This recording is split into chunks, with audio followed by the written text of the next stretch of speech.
A basketball player tosses a ball upwards to its apogee. The use energy methods to find the ball's initial velocity. All right, so apogee is the highest point when it's the farthest away from the ground. And at apogee, because it's the highest point, we know that the velocity is going to be 0 at that point. Now he throws the ball up really high, starting it up 7 meters. So that's about over 21 feet. And I've got to find the initial velocity using energy methods. So to do this, what I'm going to do is I'm going to find the total energy involved at the beginning when he throws the ball and at apogee. So what I'm looking at is I'm looking at mathematically. I'll sum up the energies at apogee, and that's going to be equal to the sum of the energy and when he throws it. So those two energies will be equal to each other. Now energy is conserved, and that's why they're equal to each other. I don't have any other outside forces other than really the system is the guy, the ball, and the earth. Well, I guess the ball and the earth is really the system. Okay, so if I look at this, I'm going to write the fact that I have kinetic energy at apogee plus potential energy at apogee, and that's going to equal the kinetic energy when he throws the ball plus the potential energy when he throws the ball. All right, to figure out if I have these energies, I'm going to go through some simple questions. I'm just going to ask myself if he's moving or if it's above the other location's height.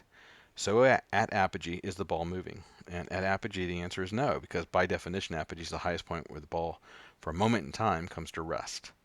So that's going to go away.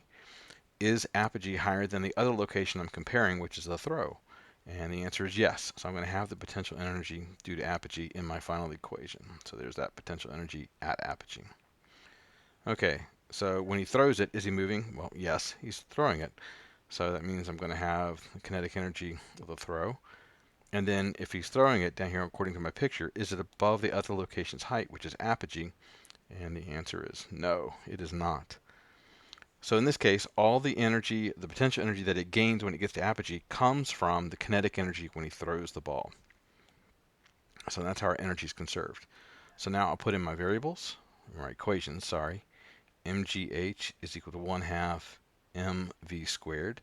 And that h, of course, is up to apogee, and that v is the velocity when he throws it. And that v is what I'm looking for. So I'm going to isolate the v.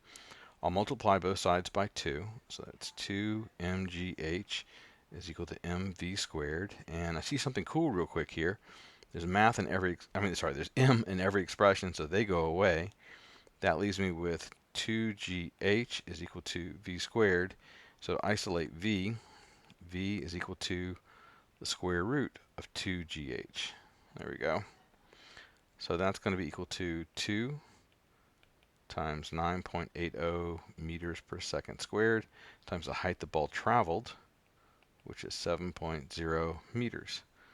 And then when I do the math, I get the velocity that he threw it with to be equal to 11.7 meters per second.